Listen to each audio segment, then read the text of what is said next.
The success of a shrimp breeding system has a lot less to do with the shrimp themselves and a lot more to do with the environment that you build around these shrimp. So if you're not prioritizing really stable filtration, really dialed in lighting, a good amount of like bacterial surface area or biofilm growing in your tank, you're gonna start to struggle. That's where the cracks really begin to show.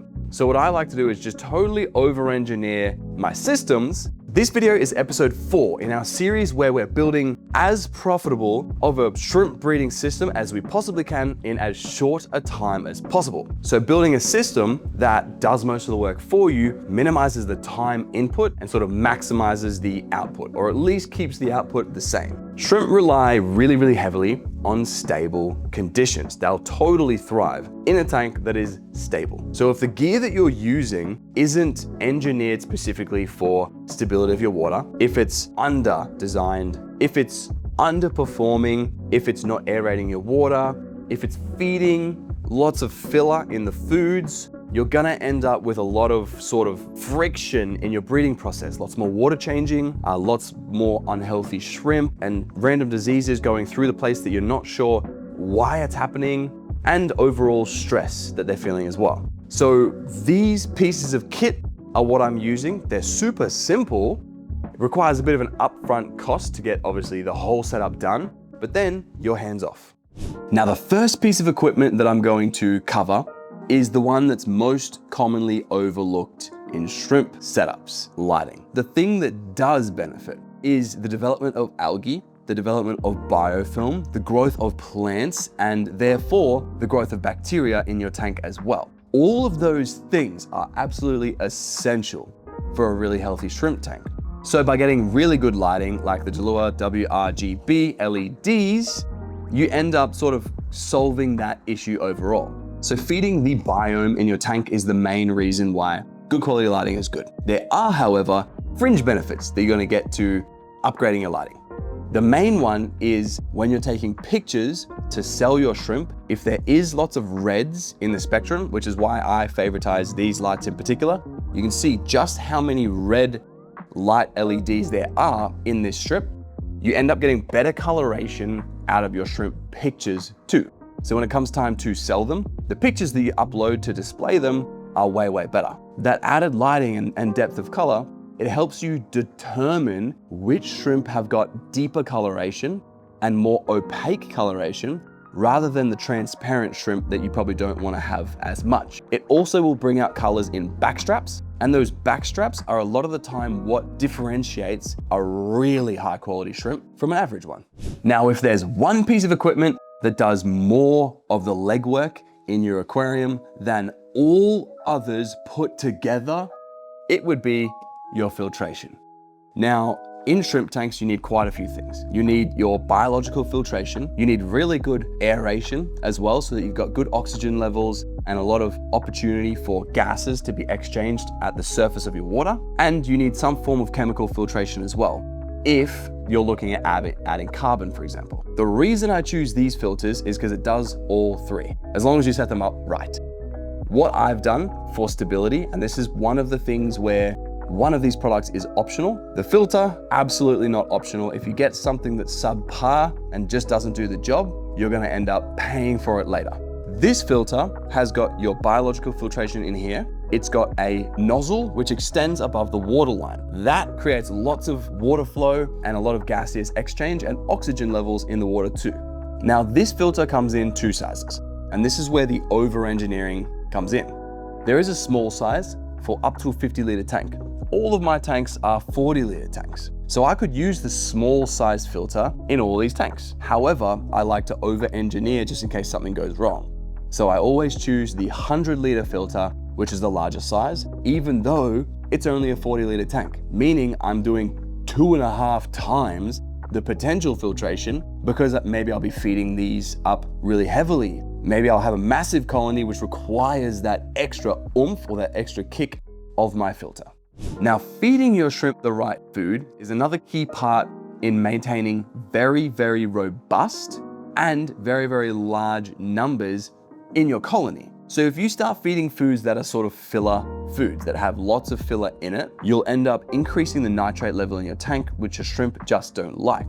As well as the more water changes you have to do on that tank, the more fluctuations you'll have in your water levels just naturally. So if you're feeding higher quality foods, a lot of the time you A, don't need to feed as much, and B, you get way more bang for your buck when it comes to every time you feed your tank, you don't have nitrates and they're generally higher nutrient density. Now in Australia, the best overall brand for food selection that I've found to date is called SAS, which is serious about shrimp. And you'll find when you start getting baby shrimplets in your tank, you'll have a buried mama and then she'll go away, have her eggs, and then you won't see that many babies. The reason being, shrimplets actually have really, really small mouths.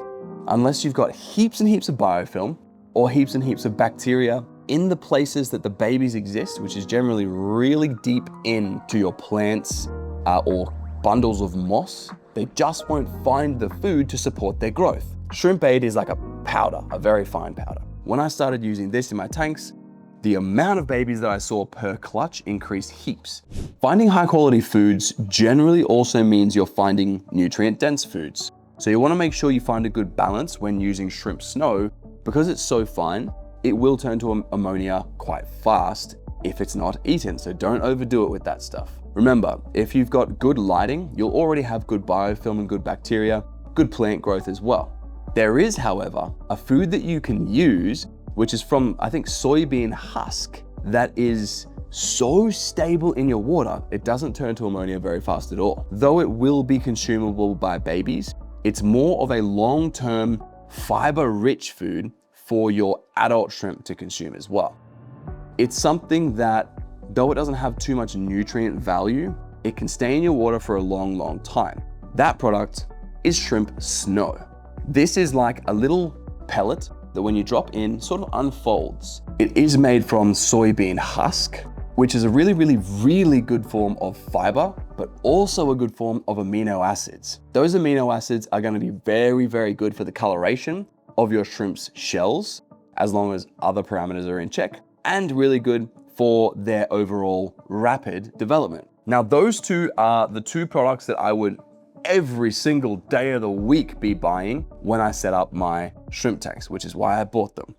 Now, something that becomes obvious when you start your shrimp tanks, especially when you're starting to really sell shrimp, the importance of the small little tools. The one king of all those tools is this bad boy right here.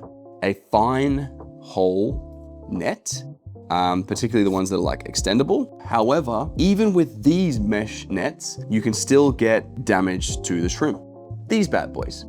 These safely catch your shrimp because you catch them in this and they hold a little bit of water in this little cup as well. It was a real game changer for me because when I'm catching out shrimp, particularly multiple shrimp in one swoop, you can't pay attention to their little legs every single time. This is especially good for buried mamas. So a lot of the time, just the stress from being caught will cause mums to develop a bunch of stress hormones. And then though you might put them in the new tank or back into the original tank with all of their eggs still intact, that buried mum will drop her eggs almost guaranteed if you catch them in a net like this.